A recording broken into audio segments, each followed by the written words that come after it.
देखो ये बना लिया, ये ऐसे बन गया ना। अब क्या था, एक पट्टी इसमें क्या था, इसमें एक पट्टी में दशमलव नहीं, एक पट्टी दशमलव है ना। तो जो पट्टी दशमलव नहीं उस संख्या को हम नहीं गिनेंगे, इधर दशमलव इधर का संख्या गिन लेंगे हम। तो 1 2 3 संख्या है ना, 3 संख्या गिन के दे देंगे 1 2 3, यहाँ पड़ जाएगा दशमलव। इधर दशमलव नहीं गिनेंगे, जिधर दशमलव रहेगा उधर का संख्या गिनेंगे, ठीक है।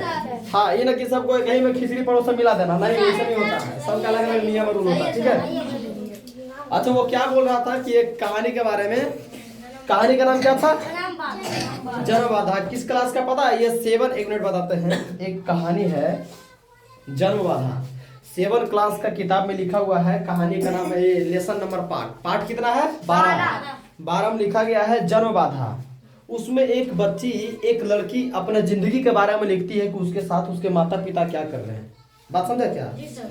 कितना एक दुख का बात है। उस कहानी को जब हम पढ़े, तुम लोग को सुनाए थे ना एक बार, कितना दुख की बात है कि सोचो, वो लड़की पढ़ना चाहती है लेकिन पढ़ने के लिए उसके पास टाइम नहीं मिल पा रहा है। माँ कोई और काम दे रही है, पिता कुछ और बता रहे हैं, कि नहीं समझ रहा है। और इसी कारण वो क्या करे, लेटर किसके पास लिख रही है, प्रधानमंत्री जी के पास लिख रही है लेटर कि प्रधानमंत्री जी आप हमें बचा लीजिए, हमें पढ़ने का समय नहीं दिया जा रहा है, हम पढ़ना चाहते हैं। यही बात ना था ना। उस लड़की का नाम क्या था, गुड्डी। उस लड़की का नाम क्या था, गुड्डी। वो लेटर किसके पास लिख रही थी, प्रधानमंत्री के पास। क्यों लिख रही थी? देखो ये सच बात है, ये हर गांव देहात में देखा जाता है ना। तो माता पिता बच्चों से थोड़ा सा ज्यादा काम करवाते हैं। वो ये नहीं देखते हैं कि ये दिन में काम करेगा तो बच्चा रात में पढ़ने से पहले सो जाएगा, खाना खाएगा, नींद आएगा बस से। बिल्कुल, क्योंकि शरीर है इंसान का, मशीन नहीं है जो कि दिन भर चलते रहेगा, रात भर चलते रहेगा।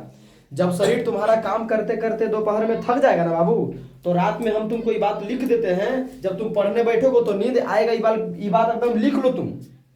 अगर खाना खा लिया पढ़ने से पहले तो नींद तो एकदम सबसे पहले आएगा, पढ़ाई तो तुम छोड़ दो, ठीक है। और ऐसे में क्या होता है, बच्चों लोग का रात में पढ़ाई नहीं हो पाता है। सुबह उठते ही कुछ काम में पकड़ लेते हैं इधर उधर। खेती बाड़ी का अगर काम है तो खेती बाड़ी में भी जाओ। हमको लगता है कि 12 महीना में कम से कम 4 महीना भी उसको फुर्सत मिलता होगा बढ़िया से। 8 महीना डिस्टर्ब रहते हैं बच्चे, ठीक है, समझ गया क्या। लेकिन दरअसल सरकार ये नहीं करती है, हमारे यहाँ का गवर्नमेंट ये नहीं करती कि बच्चों लोग से आप काम करवाइए। स्कूल बनाया गया है, बच्चों लोग को आप स्कूल भेजिए दिन भर पढ़ने के लिए, ठीक है। अगर ट्यूशन पढ़ाता ठीक है, 2 घंटा पढ़ के निकाला, लेकिन ट्यूशन स्कूल से नहीं होता बाबू। ट्यूशन और स्कूल से कुछ पढ़ाई नहीं होगा तुम्हारा। जो भी मेनली रूप से पढ़ाई होगा तुम्हारा घर में होगा। और घर में तुम्हारे मम्मी पापा को ये हक बनता है कि हम बच्चों को कितना देर पढ़ने का मौका दें और वो क्या काम करे क्या ना करे। अगर बच्चे का अच्छा जिंदगी चाहते हैं तो कुछ तो उनको काम करना पड़ेगा, गांव देहात के गार्जियन को, ठीक है। हालांकि उनके पास काम है, लेकिन वो काम का बोझ वो खुद ही उठाएंगे तो जाके बेहतर बच्चा बन सकता है। और नहीं वो काम का बोझ उठाएंगे, बच्चा पे ज्यादा ठेल देंगे ना, तो वो आगे चल के विकास बच्चा नहीं कर पाएगा। ये बात तुम जान लो, ठीक है। वो तुम रहो या हमारे घर की बात, हर घर की बात है, ठीक है ना। हाँ, इसलिए थोड़ा सा अपने मम्मी पापा का सोच बदलना चाहिए और बदलने का तुम कोशिश करो, तुम उनको बताओ, ठीक है, समझ गया ना। और ऐसे तो इस वीडियो के माध्यम से हम यही बताना चाहते हैं कि गांव देहात के, खास करके गांव देहात के गार्जियन को हम यही बताना चाहते हैं कि बच्चों लोग से थोड़ा सा काम कम करवाइए तो बेहतर रहेगा, जब तक उसका पढ़ने का उम्र है। क्यों?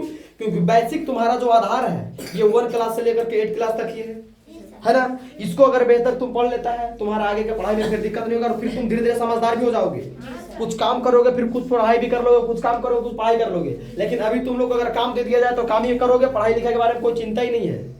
यहीं पर तो है 2-4 को सूतर। एक दिन राइटिंग नहीं लिखाया, कल परसों नहीं सर सूत गए। अच्छा ठीक है, बताओ सूत गए, काम करते हैं सर, ये बात सही है। आपको कोई ऐसी लड़की है बेचारी दिन भर घास गढ़ती है, थक जाएगी है। कोई ऐसा लड़का बेचारा दिन भर गोबर चुनता है, कोई ऐसा लड़का ये क्या कहता है लकड़ी काटता है। यहाँ पर ऐसा सा बच्चा है और भी है बच्चा, है ना। तो सच बात है उसके पास टाइम ही नहीं मिल पाएगा, दिन भर काम करके थक जाएगा, तो रात में सोना उसको तय है। ऐसे पढ़ाई लिखाई हो पाएगा? नहीं हो पाएगा। थोड़ा सा अपने गार्जियन को समझाओ, है ना। चलो ठीक है, यही कहना चाहते हैं। जय हिंद, जय भारत, जय श्री राम।